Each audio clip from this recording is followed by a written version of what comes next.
If you remember, a couple weeks ago we had a story about Intel and some issues they were having in China because of some statements they made about complying with U.S. regulations regarding getting sourcing parts and labor from China, certain areas of China, which are under intense scrutiny. So we have an update here. Intel's funding threatened by Marco Rubio after humiliating apologies to China.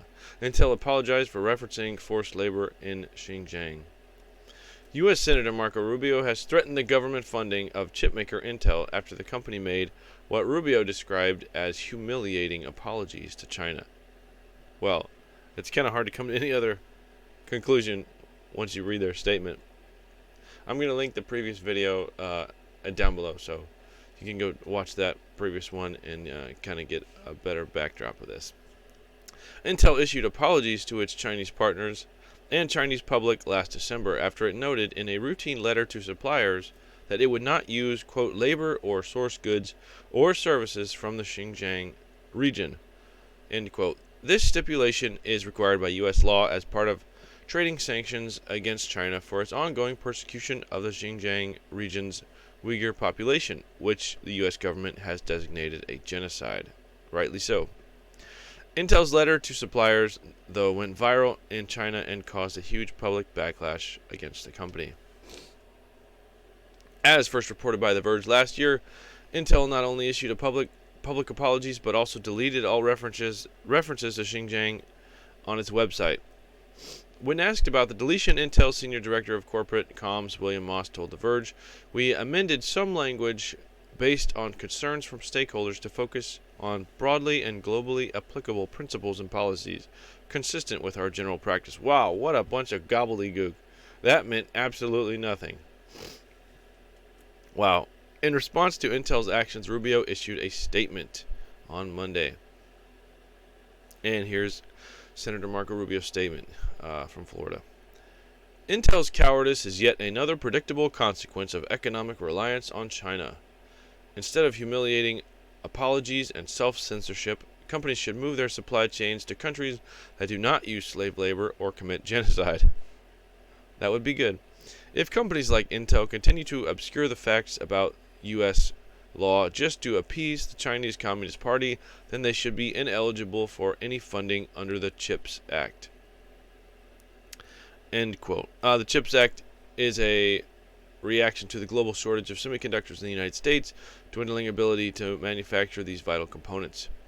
CHIPS was enacted last year as part of the annual military funding bill, the National Defense Authorization Act, with Senate authorizing $52 billion in federal investments to go to, quote, domestic semiconductor research, design, and manufacturing provisions, end quote. However, that funding is only speculative as of right now, as despite broad bipartisan backing, the legislation is currently stalled in Congress. That means Rubio's threat to Intel is itself only hypothetical.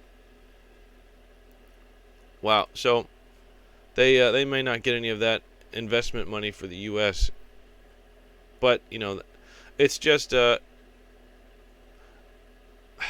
don't want to say it's just virtue signaling, but I don't know what's actually going to come of this. Is Intel actually not going to get any of this CHIPS money, really? It's just kind of a warning is what it is. You guys need to these guys need to decide where you lie. But they get a lot of business from China, so they need to choose what they're for. Right now they're choosing money. So that's Senator Marco Rubio. So the second story we have for today is also kind of government related. Congressional watchdog calls for stronger regulation of crypto ATMs. That's strange. The government wants more regulation. That's odd. I didn't see that coming. It wants the IRS and FinCEN to know where the kiosks are physically located. So if you haven't seen them before, there are actually kiosks. It reminds you of an ATM where you can go spend actual money and get crypto. You can spend crypto and get actual cash. So I've only seen one of these. Now I don't live in a big city, but I live near a big city. but I've only seen one of these out in the wild. But they are under scrutiny, and Congress wants to regulate them more. Let's read this. In a public in a public report issued earlier this week, the Government Accountability Office, well, they don't do much, do they? Pardon me. Recommends that the IRS and Financial Crimes Enforcement Network, FinCEN, be given more information about the location of kiosks where people can turn cash into crypto or vice versa. In its report, GAO cites crypto's potential use in sex trafficking and drug dealing as the reason why the government should have more insight into one of the ways people obtain crypto outside of the more tightly regulated exchanges. This is always crypto's potential use in sex trafficking and drug dealing as the reason why. They have such good reasons for why they want to regulate more.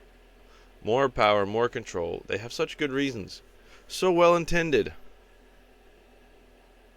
But what could go wrong?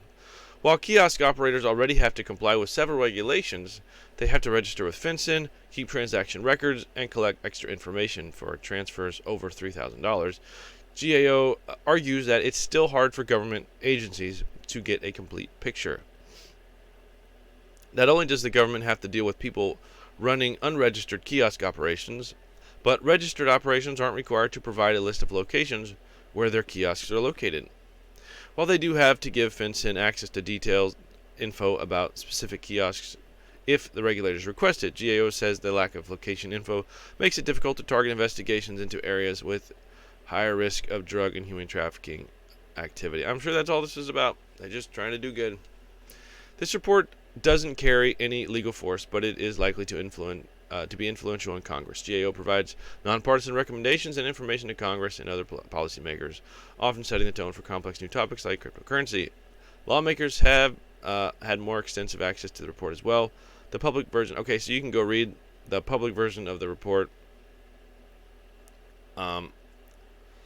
It goes deeper into the marketplace where people sell drugs for crypto and websites where sex workers can receive crypto for services. Let's read down here. It's talking about how big of a problem sex trafficking and drug dealing, how big of a problem that actually is. Crypto kiosks have been implicated in other forms of crime as well. Recently, the FBI released a PSA to warn the public about scammers using ATMs to pull off high-tech wire transfer fraud, conning people into giving cash into crypto, converting cash into crypto and sending it off under false pretenses. Crypto in general has also been a big part of the ransomware business plan, with FinCEN has been paying close attention to, which last year the regulator released a report saying the ransomware payments for 2021 were on track to reach $1 billion.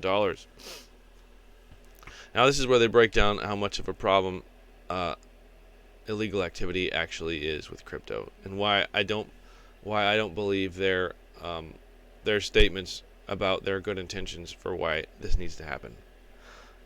However, research suggests criminal activity actually makes up a small portion of blockchain transactions. Chainalysis. I had trouble reading that the first time. We're going to go with that.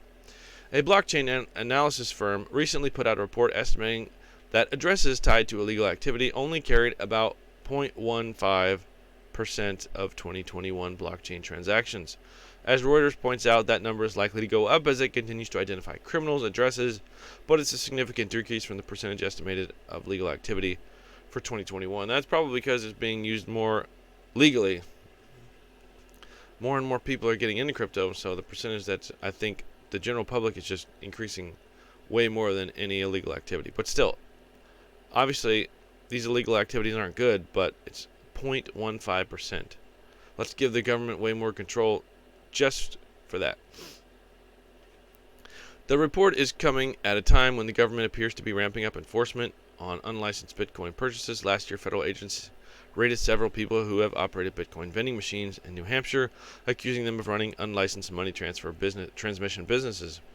The IRS has also been asking lawmakers to give it more authority to monitor large cryptocurrency transactions and a new tax reporting requirement to miners.